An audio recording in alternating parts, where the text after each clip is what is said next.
रमता राम जपो रे प्राणी, अब तो सुन ले राम कहानी।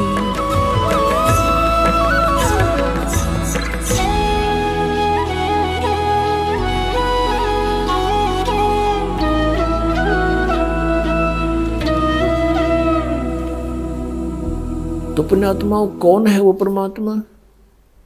जैसे आपको दिखा था कि यजुर्वेद अध्याय नंबर 5 के मंत्र नंबर 32 में है कि कबीर अंगारी असी बम्भारी असी।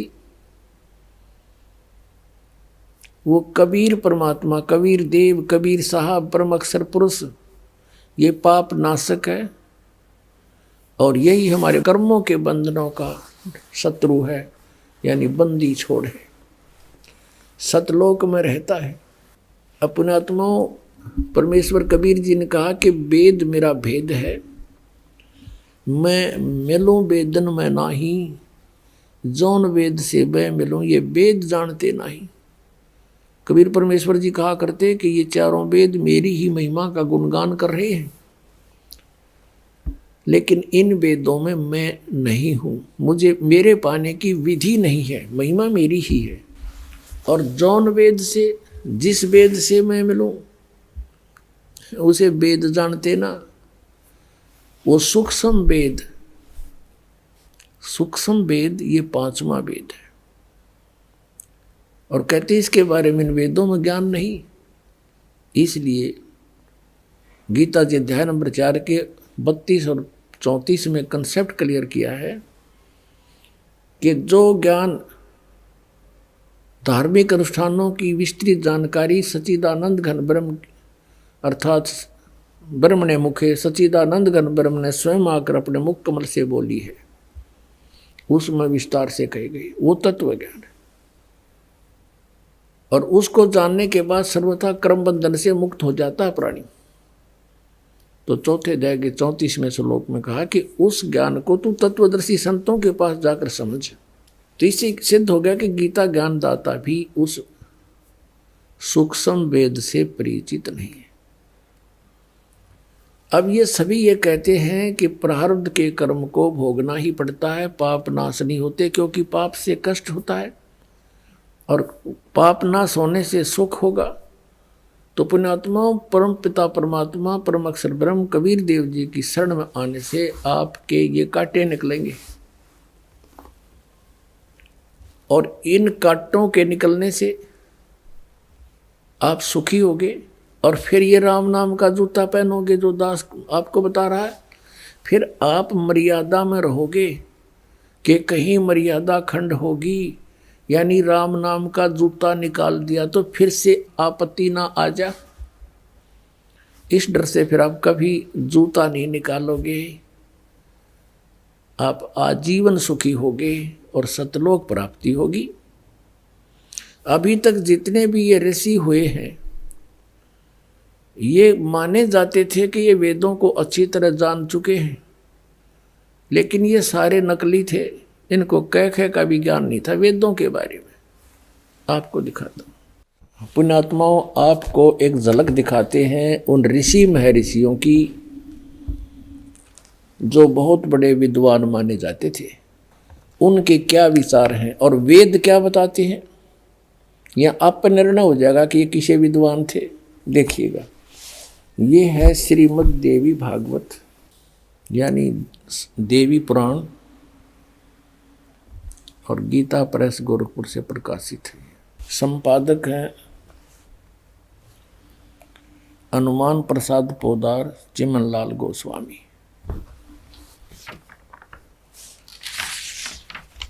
प्रकाशक एवं मुद्रक हैं गीता प्रेस गोरखपुर, गोविंद भवन कार्यालय कोलकाता का संस्थान। इसके 283 पृष्ठ पे 5वें सकंद में 282 पृष्ठ से शुरू करेंगे हम। व्यास जी ये इसका लेखक है सभी पुराणों, वेदों और गीता का। व्यास जी कहते हैं देवराज इंद्र की बात सुनकर बृहस्पति जी उनसे कहने लगे, यानी ये बृहस्पति जी के विचारों को व्यास जी बता रहे हैं कि बृहस्पति जी यानी देवताओं के गुरु हैं बृहस्पति जी, राक्षसों के गुरु माने जाते हैं शुक्राचार्य। अब यहाँ बृहस्पति जी उनसे कहने लगे कि इसको इंद्र से, यहाँ देखिएगा, प्रारब्ध कर्मों का अभाव बिना भोगे नहीं हो सकता, यह स्पष्ट है। आर्य, संपूर्ण देवता तुम्हारे सहायक हैं, तुम स्वयं भी बुद्धिमान हो, फिर भी जो होनी है वह होकर ही रहेगी, तुम उसे टाल नहीं सकते। ऐसी स्थिति में सुख और दुख की चिंता में नहीं पड़ना चाहिए। महाभाग, सुख और दुख ये दोनों कर्मशः है पुण्य एवं पाप के अक्षय के सूचक हैं। इसका कहने का भाव ये है, यदि आपको सुख और दुख दोनों, यानी आपका सुख आपको प्राप्त है, आपके पुण्य नाश हो रहे हैं, क्षय माने नाश, और दुख है तो आपके पाप कट रहे हैं, बस ऐसे काट लो, फिर भगवान की भक्ति की क्या जरूरत, क्या आवश्यकता रहेगी फिर भाई। अतएव विद्वान पुरुषों को चाहिए कि सुख के अभाव में भी सर्वथा आनंद का ही अनुभव करें। अतएव महाराज इस अवसर पर सुयोग्य मंत्रियों से परामर्श लेकर विधि पूर्वक यत्न करने में कटिबद्ध हो जाओ। यत्न करने पर भी जो होनहार होगा वो तो सामने आएगा ही। पुण्यात्मा, सौभाग्य आपका कि आपको शिक्षा प्राप्त है, उससे और अच्छा सौभाग्य कि परमात्मा ने इस जीव को या टेक्निक दे दी। न जीव के स्तर की खोज नहीं है ये, प्रोजेक्टर बनाना, टेलीविजन बनाना, इंटरनेट बनाना, कंप्यूटर बनाना, ये पहला यही थे ये मनुष्य। ये हवाई जहाज बना दी। पहले आपने इतिहास देख लो, राज्य महाराजा का भगवान कृष्ण नरते ही का, उनका के था वाहन, एक रथ होता था और उसमें छह खच्चर जोड़ के घसीटे अंडा करते, कितना होगा काट दे जाते, क्यों सड़क पड़क उसके में थी ना, इसलिए घने जोड़ने पड़े थे वो घोड़े कि कितना होगा काट लो चाहे इसने निकाल ले जाएंगे। तो ये इसलिए दिया कि आप जी स्वयं सदग्रंथों को समझें और तभी विश्वास होगा कि सारे नकली थे, तभी असली पर आपका विश्वास दृढ़ होगा। ना तो कोई भी भ्रमित कर देता था हमारे को। अब इसमें क्या कहा है, बृहस्पति जी सभी देवताओं के गुरु हैं। इसने कहा कि इंद्र, जो होनहार है वह होकर रहेगी, और सुख और दुख, जो तुझे सुख प्राप्त है तेरे पुण्य नाश हो रहे हैं, और कोई कष्ट आता है तेरे पाप नाश हो रहे हैं। बस इसको ऐसे ही अपना टाइम पास कर। पुण्यात्माओं, फिर भक्ति की क्या आवश्यकता चाहिए, ऐसे ही जो कुछ भी है कर्म में वो भोगना ही पड़ेगा। कौन भक्ति कर पाएगा, यूज क्या उस भक्ति का।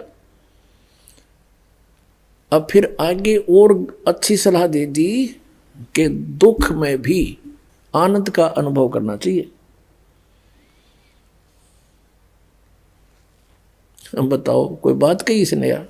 अब किसी के पेट में दर्द हो जाए और उसको कोई कहे कि कोई बात नहीं, दुख में भी तू आनंद का अनुभव कर। हमारे अब समझ में नहीं आती इनकी स्टेटमेंट क्या जी, बच्चों वाली बात कर रखी इन्होंने।